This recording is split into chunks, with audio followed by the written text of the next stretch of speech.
Тартария, татарлар. Бұл сөздер сізге нені еске салады? Бірден көзіңізге Қырым татарлары немесе Еділ татарлары, атқа мінген көшпенділер, мүмкін қорқынышты татар шапқыншылығы сияқты көріністер елестейтін шығар. Бұл сөздің тарихы бұл жай ғана атау емес. Ол Еуропа мен Азия арасындағы мыңжылдық мәдениет, мифология және саясаттың айналасындағы үлкен әңгіменің бір бөлшегі. Бірақ бұл атаудың тарихы, түп тамыры қандай?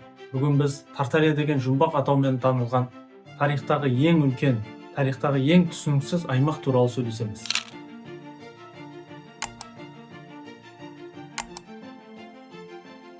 Ең алдымен Тартария сөзіне тоқталайық.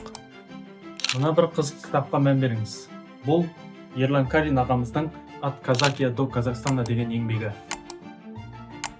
Бұл кітапта Тартария белгіленген бірнеше карталарды көруге болады.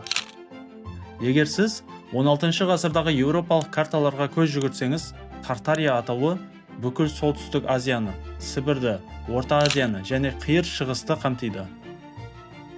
Бұл Еуразия даласының ұлы кеңістігі. Бірақ шын мәнінде бұл жерде Тартария деген мемлекет болмаған. Бұл атау еуропалықтардың түсінігіндегі ұғым болды. Олар үшін Тартария бұл белгісіз әлем, шексіз дала, көшпенділердің мекені еді.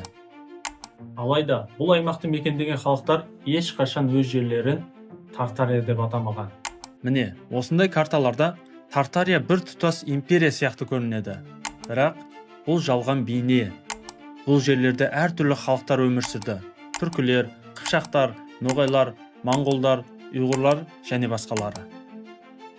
Тартария мен татар сөзінің тамыры қайда жатыр? Бұл сұраққа жауап беру үшін тарихқа үңілейік. Ең алдымен татар сөзінен бастайық.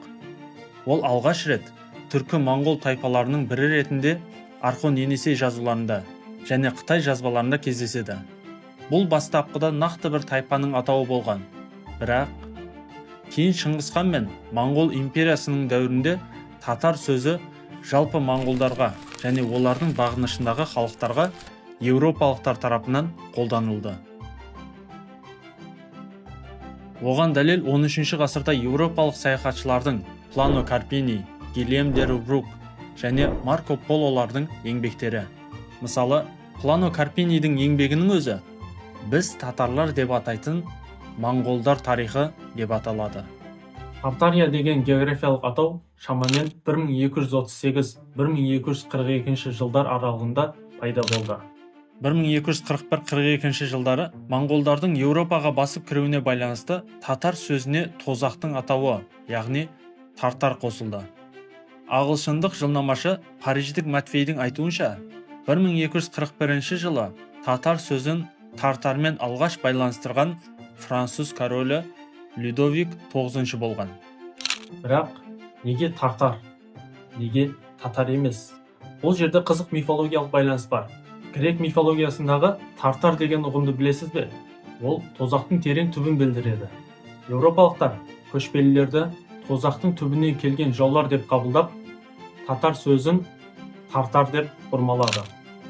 1244 жылы неміс императоры Фридрих II тартар мен татарды ұқсас мағынада қолданған. Яғни, татарлар өз тартарына лақтырылсын деп айтқан. Тартария атауы кеңінен қолданысқа енді. Людовик 9 бұл терминді 1248-1262 жылдары моңғол хандарымен хат алмасуда да пайдаланған. Сөйтіп, тартарлар атауы қорқыныш пен белгісіздіктің символына айналды. Бірақ бұл жалған миф еді. 1260 жылдан кейін Еуропаға төнген қауіп азайып, Тартария бейбітшілігі орнаған кезеңде миссионерлер, саудагерлер және дипломаттар бұл аймақты зерттеуге белсенді кіріскен. Олар жібек жолы арқылы Қытайға жетуге тырысқан. 13 ғасырда саяхатшылар үшін Тартарияның солтүстік шекарасы мұхит, шығысы Қытайлар елі, оңтүстігі сарациндер елі, яғни мұсылмандар, ал батысы рус кінәздіктері және Еуропа елдері болған. Бұл кезеңде Тартария кейде ұлы моңғол империясымен теңестірілді. Бұл атаулар картографтардың қиялынан туындаған. Олар бұл жерлерде әртүрлі халықтардың өмір сүргенін білсе де, бәрін бір сөзбен тартарлар деп атады. Соңғы жылдары Тартария атауы қайта жанданды. Кейбір қастандық теориялары бұл аумақтың адамзат тарихынан әдейі өшірілгенін, оның озық технологиялар мен мәдениеті болғанын айтады. Олар Санкт-Петербургтегі, Самарқандтағы ғимараттарды мысалға келтіріп, бұл Тартария өркениетінің мұралары дейді. Бірақ мұның ешқайсысы тарихи дәлелдерге негізделмеген. Тарихшылар мұндай теорияларды қиял ғажайыпқа жақын деп санайды. Себебі бұл аймақтың нақты тарихы жеткілікті деңгейде зерттелген. Сонымен Тартария дегеніміз не? Бұл еуропалықтардың түсінігінде пайда болған жалпылама атау. Ол шынайы тарих емес. Сол кездегі батыс елдерінің Азияны көру ерекшелігін білдіреді. Бірақ бұл атаудың тарихтан жоғалып кетпей, бүгінгі күнге дейін адамдарды қызықтыруы тарихтың әлі де көптеген құпиялары бар екенін көрсетеді. Бұл әңгіме бізге карталардың тек географияны ғана емес, сонымен қатар адамдардың дүниетанымы мен қорқыныштарын бейнелейтінін көрсетеді. Тартарияны зерттеу арқылы біз еуропалықтардың шығыс халықтарын қалай көргенін, олардың әлемді қалай түсінгенін жақсырақ түсінеміз.